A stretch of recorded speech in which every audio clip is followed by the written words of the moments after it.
Every cowgirl needs a horse.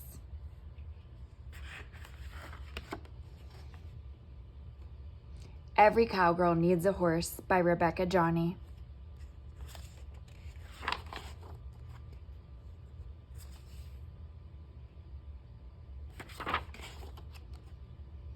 I'm a cowgirl from head to toe, and every cowgirl needs a horse.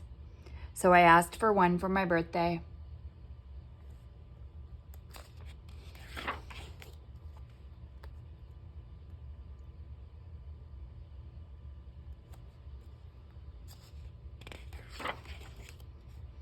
Birthday morning, I shook the sleep out of my braids and dressed for riding.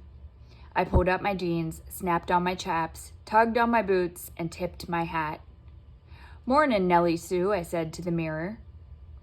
"Mornin'," Mama answered. "What would the birthday girl like for breakfast?" "Something that'll stick to my ribs. I got chores to do."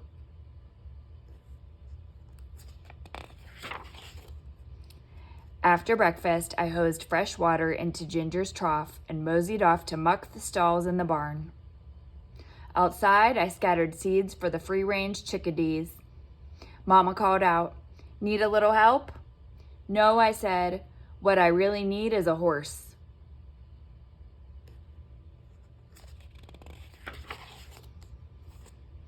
I wrangled our wagon out of the shed and piled it high with grass harvested from our own backyard. Only the best from my new filly. Daddy asked, "You need help?" "No, but I do need a horse," I told him. Lunchtime came, but my horse had not. Still, I'd worked up an appetite doing chores, and Mama made my favorite, chili and beans. After lunch, Daddy hollered, "Time to round 'em up for cake and ice cream." I looped Ginger's leash into a lasso. "Yee-haw! We've got herding to do."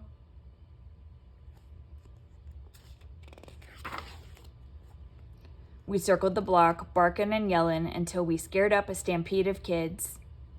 One little one broke away, and I almost had to hogtie him. I threw up my arms and shouted, "I'll do better with a horse."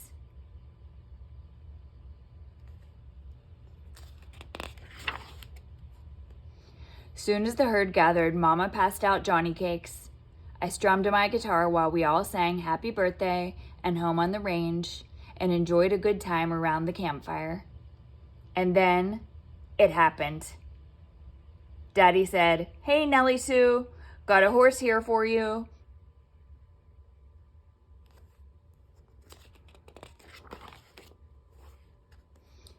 He patted the saddle of a brand new bike.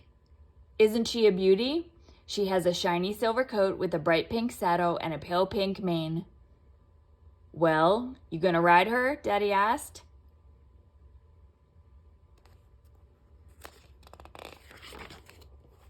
All eyes were on me, and I felt like I swallowed a hay bale. I wasn't real keen on riding a horse with wheels where hooves ought to be. "She's ready for riding," Daddy coaxed. I walked over to her with my palm out flat so she could get a good sniff.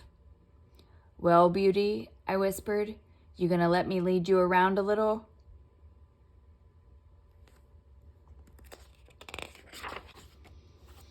With everyone staring, I judged I better give him a show.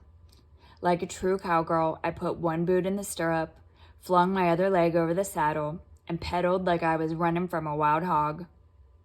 We skedaddled down that hill. "Giddy up!"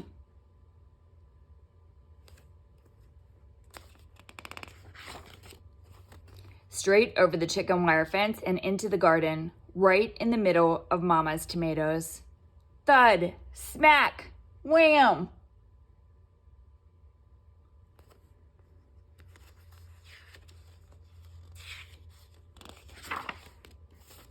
Beauty was hurt, real bad. I hugged her close and hollered for my dad. "Look, Daddy," I cried. "That chicken wire's poking right through her hoof." Sure enough, Beauty had a puncture wound. "Will she be okay?" I asked. Daddy wrapped up Beauty's wound, pumped her full of medicine, and said, "Well, now she's as good as new." "That a girl," I whispered, holding her steady.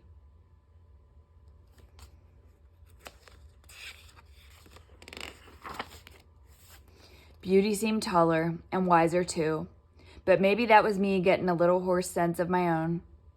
Beauty, I told her, a real cowgirl always gets back in the saddle. Let's do it. I stuck my boots in the stirrups and gripped the reins. Beauty held her head high and cantered along, gaining speed. My braids blew like kite tails as we galloped down the slope, and I grinned until I could taste the wind.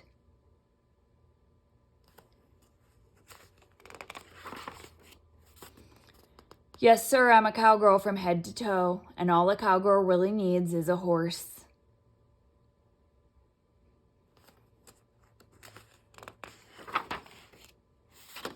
And I do have that.